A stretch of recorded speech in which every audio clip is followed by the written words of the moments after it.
Alright, hey, it's Paul from China Cash Buyers, helping you to work with Chinese buyers for real estate. Today is, I'm going to call it Small Talk Part 2. And we're going to talk about, my first video was one of my most popular videos. You can see it on YouTube, I might put the link below. But it's just basically how to get a conversation going, how to have a successful dinner, and things that you can say and ways that you can stand out when you're dealing with Chinese clients. Whether you're Chinese yourself, or you're ethnically Chinese, overseas Chinese, or you're not Chinese and you don't know anything about China. These skills work for everybody. So I'll give you a little background. China is very divided in some ways. So each city or each region identifies with that region. And I guess you could say it's similar to the US in that sense, but even more so. So for example, I'm from Southern California. Actually, I was born in Arizona, but I consider myself from Southern California. And when I was growing up, I thought of New York as a very different place, right? So when people talked about surfing, they talked about volleyball, they talked about water polo. That was when I started listening, because I was like, yeah, that's something I could really relate to. That's something I grew up doing, right? Chinese buyers are the exact same way. They're very, very location-centric, and sometimes even the dialect in that region is different than the other dialects, right? There's many, many dialects in China. So let's look at some accomplishments, and each accomplishment of China is centered in a special region, a certain region of China. So this month, September 2016, we've seen a lot of things down at Guizhou. So down at Guizhou, we've had the world's, the world's highest bridge, over 1,800 feet. I think it's 1,854 feet high. Can you imagine that? It was just surpassed another Chinese bridge. So I mean, just imagine that, 1,800 feet high. China is still making these massive projects and completing these projects. And a lot of people think these projects are all pork, but if you've driven in China, if you've gone across China, you understand that each one of these are key parts of getting China to be for the infrastructure, for the supply chain, for developing, for delivering goods, for connecting people. Very, very key, because it's such a mountainous country. It's very difficult to drive around, and the first time I came to China in 1989, it took me just to get the most basic place would take like 20 hours. Just to a place that would be like 2 hours now would take me 20 hours back then. And it was a miserable 20 hours. I mean, I enjoyed it, but it was like, because that was my youth and I was excited to be in China and everything was new to me. But when you're in a hurry and you're on a business trip, obviously it's not so exciting. So they're doing a lot of Chinese doing some massive projects right now. And this month, that's one of them is the Guizhou Bridge. The other one is the largest radio telescope. Was that also in Guizhou, and that is 500 meters across. Think about that, 500 meters. That's 5 football fields across, and it's to study. They want to get obviously a few Nobel Prizes for studying up in space, and it's an absolutely beautiful project. It was done very well, and the second largest was 300 square meters or meters across, and this dwarfs that. So that was in September, also down in Guizhou. The longest sea bridge in the world is being completed. I believe it's completed now, but it won't be open. And this connects Hong Kong to Macau, right? So you can now drive, you go to Hong Kong, you can drive to Macau, the gambling center of China, beautiful ex-Portuguese area, got nice art infrastructure, interesting food, quite an interesting place. Before you had to take a boat, and it was a little bit of a hassle. A lot of people never had the time. They were on a quick trip to Hong Kong, they never had the time. Now it's easy. You jump in a bus or jump in a car and you're over there in 30 minutes. So there's some massive projects going on. If you know anybody from Hong Kong, from Guizhou, this is a great topic to talk about. These are huge accomplishments by China. And Chinese people love to talk about this stuff. They don't want to talk about politics. They want to talk about the things that I guess, the success in China moving forward, right? This is the kind of stuff that gets people excited. Much like, if you think of it this way, United States in 1969, going to the moon. That was the hot topic, right? People wanted to talk about John Kennedy. They wanted to talk about his goal of going to the moon and getting there by the end of the decade and how that happened, right? The Chinese are exactly the same way right now. They're accomplishing a lot. Their space program is doing well. Everything is really moving forward. Science is moving forward. And in fact, that radio telescope down in Guizhou is not a specific military telescope. It's actually a pure science project. And they're going to study deep into space. They obviously want to be the first people to make contact with extraterrestrials, and things like that. They're looking for I guess they want to see how the speed of the universe expanding, and we don't know exactly how much is expanding, but they're looking for a lot of basic science things that really shows the maturity of China right now. It's really becoming a very mature society, and raw science and understanding the world is now a top priority of the Chinese government and Chinese people. And it's something that gets them excited. It's something, that's what you want. You want something that gets people excited, something emotion, right? You don't want something boring, So if somebody's not excited about the bridge, or they're not excited about this, ask them, what is it tell me about China's accomplishments lately. I've been hearing a lot in the newspaper. What do you think is the biggest thing lately? And they'll tell you what they think. But again, if you meet a client, let's say they're from Guizhou, let's say they're from Xi'an, what you can do is get online, you can search, you can say Xi'an attractions, right? Or Xi'an news, things to see in Xi'an. And you can see a lot of the beautiful developments. Before I made this video, I Googled a city that I've never been to, which is called Nanning, down in near Vietnam. And when I Googled it, I had no idea if there was going to be anything there. I see there's 2 massive waterfalls. There's like a bunch of scenic lakes. There's just tons to do. So every Chinese city, and this is in English, right? I searched in English, right? So you can search. So for example, if you hear a client's from a certain city, just get on Google and say that city's name. Make sure you get the spelling right, and then attractions or things to do. And you'll be surprised to see that everything's very easy to read. And when you bring up these things, these are the kind of things. If you talk about yourself all the time, no one wants to talk to you, right? But if you talk about them and you show interest in them, you'll stand out, right? Most people never take the time to bother thinking about what other people are feeling or thinking, and they just try to sell them a house, right? So what I want you to do, and what I always do, is I always at least find, if I'm in a hurry, there's a meeting in 5 minutes, I'll do a quick Google on my phone before I go into the meeting. Boom, I go into the meeting, I have something to say about specifically for that client, not just some general thing about China. General things about China don't always work, right? You want to get in specific to what they're interested in, their region. Maybe if they're interested in science, it'd be good to know like something about that, right? Some of the other accomplishments recently, there's the longest highway was completed. I've actually been on the highway, but I haven't been on the part that was just completed. It's basically going from Beijing all the way to Urumqi. So out where Ian Fleming started to write the James Bond movies, he was writing about the Urumqi part of China, out there in Xinjiang. And it's this fascinating area. Really, if you ever get a chance, highly recommend it. My ex-girlfriend was from out there, and we got to go see Dwin Huang, the grottos in the cliffs. Now they're in the cliffs. They used to be underground, but they've kind of gotten dug away by the weather. And it's just gorgeous. I mean, you never imagine something like that. China is such a huge place, you just don't know. But when you start talking about the city that someone's from, and you actually know something, it makes it really interesting, and they want to teach you. Chinese would love to teach you about Chinese culture. But even better than that is something specific for them and for their region, their family, their area, and something they care about, right? So I made a list of a few things that Chinese tend to be excited about, interested in, and tend to be really, really, really good topics. So let's go over a few of them real quick. So one of them is food.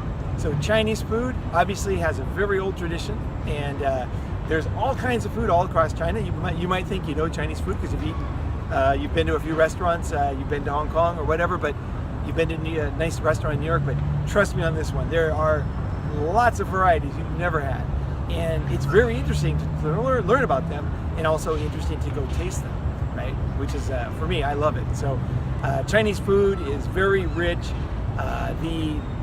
It's actually really hard to grasp. I've been living in Asia since the 80s, and I still find myself, new food that I've never had. So it's like, whoa, I never knew there was this kind of thing. Like I told people there was not this kind of thing, and then you have it suddenly, I had some, last time I was out in Gansu, I had some barbecued beef. I can't tell you how good it was.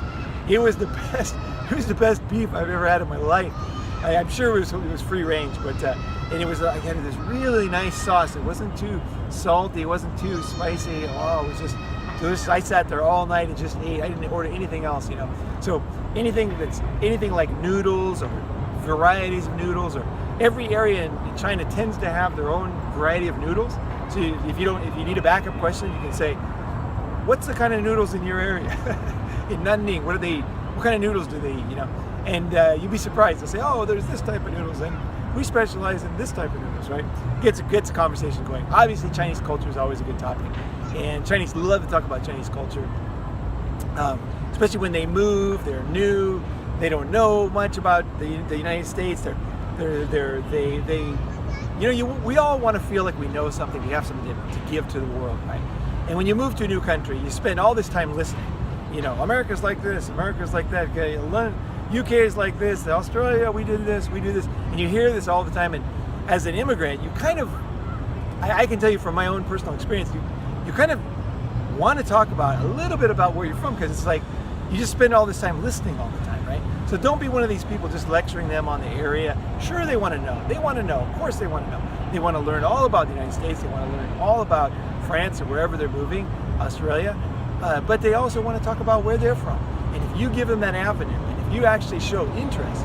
So for me, for example, I'm very interested in science. So I actually am interested in that telescope. Like, I like to know what they're doing there. I know it's very international. They're going to invite scientists from all over the world. And I would love to know more about that. And if your client doesn't know about it, that doesn't mean they won't look it up for you. You can ask them, hey, could you Google it in Chinese and tell me like who's going to go there, what's the schedule, or can you find anything out for me? And they'll be like, oh, sure, look it up and say, oh, it looks like, and then you're both learning at that time, right? But you're learning about something that's in China, which is fantastic. Great way to start a conversation. Chinese inventions. Chinese invented a lot of things in the past. Gunpowder, fireworks, paper, printing, the first printing. So there was a lot of inventions from China, and Chinese people were very proud of it. They love to talk about these things. Believe it or not, I lived in China for a long, long time, and I had discussions about these 4 inventions a million times. And people love to talk about themselves. They love to talk about their countries. So if they want to talk about inventions, there's probably other inventions you never heard of. I heard of something. What was the other day? I heard something was invented in China. I can't remember what it was, but there's a bunch of stuff was invented in China. So different people know different things. Some people are very proud of that kind of thing, right? Obviously, things like culture. So Confucius, Lao Tzu. I don't even know in English. What is that? Lao Tzu. Yeah, but I don't know how to say it in English. But basically, Chinese philosophers and their philosophies. Many people are very traditional, and they study and they read and they spend a lot of time writing calligraphy. Especially wealthy people tend to put more time into these kind of things, take classes. They're very interested in the things that they know about Chinese culture, about, let's say, calligraphy or, a philosophy. They love to teach. They love to talk about that. It's a great topic. Over a bottle of wine and talking about this kind of stuff with Chinese people is always great. And it's always I always learn a lot. And now that I know a lot, because I lived in China so long, I can actually, debate with them. And that's fun too, because they're not there to just lecture you. You know what I mean? They're open for anything. And talking about China is always a great topic, especially something that had so much tradition and history and actually brought so much to the world, like Chinese philosophy. One thing I think a lot of people don't realize is that Chinese usually, and from mainland China, most people speak 3 languages. So they speak Mandarin, especially people born after 1990. They speak English, and they speak their local dialect. So, they're trilingual just right off the bat, right? That's another good topic.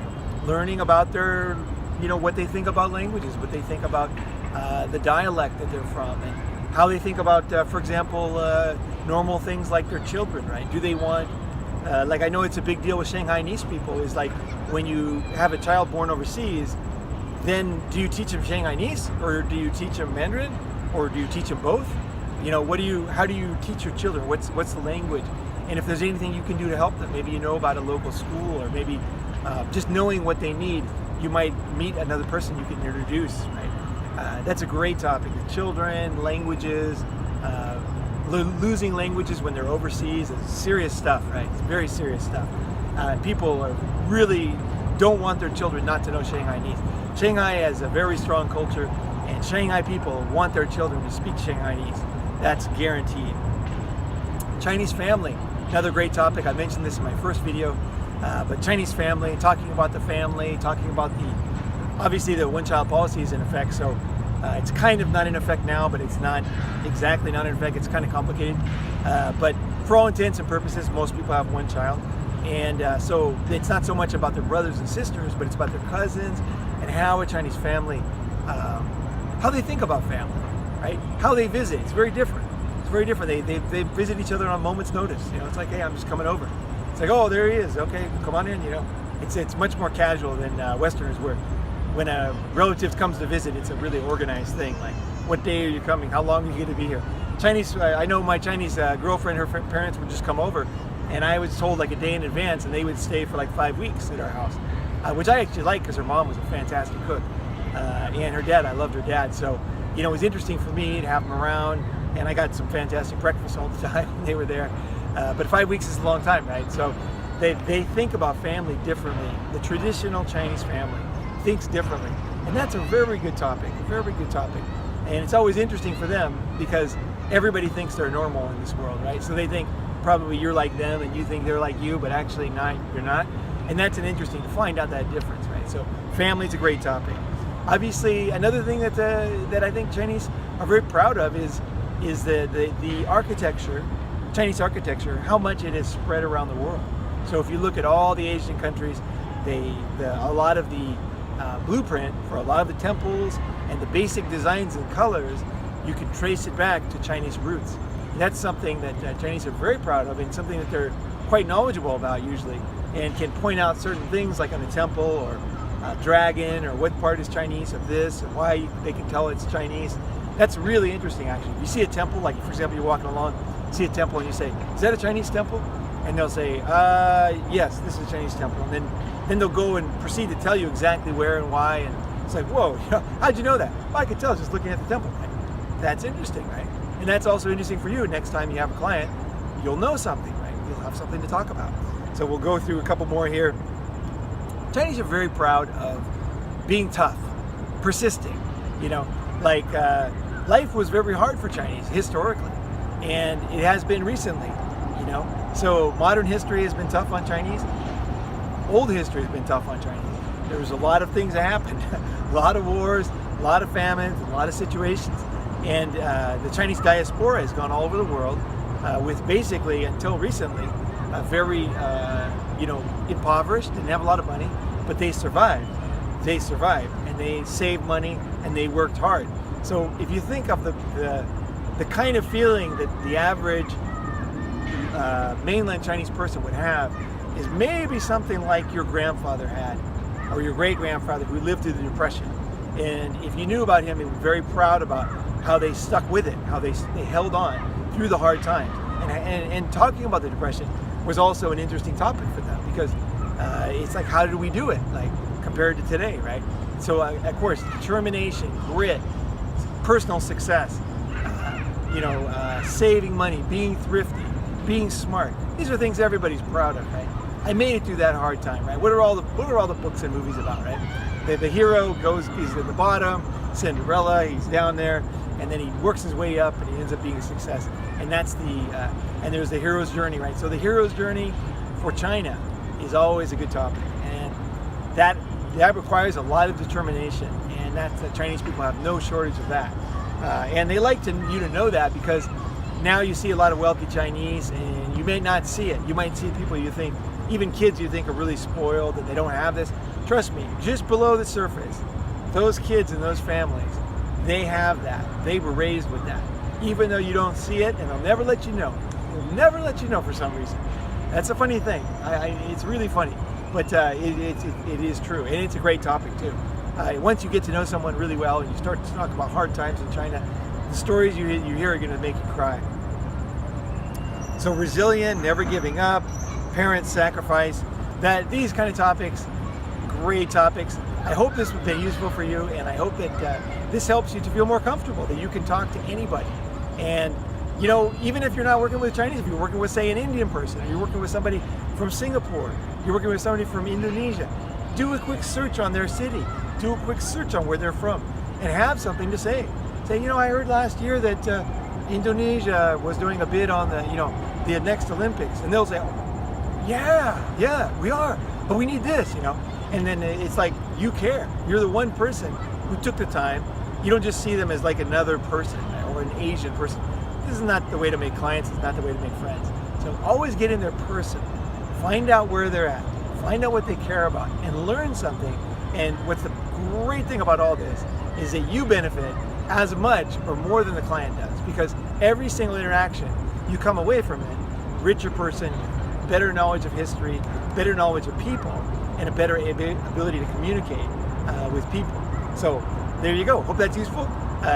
Down and subscribe on the button, the China Cash Buyers channel. And if you want some more information, we've redone our blog, so go to ChinaCashBuyers.com. Check out the new blog. It's a lot of great content there. I've written a lot of great tons of research in there. People are eating it up. So I'm getting a lot of shares now, a lot of likes. Read a few articles, see what you think.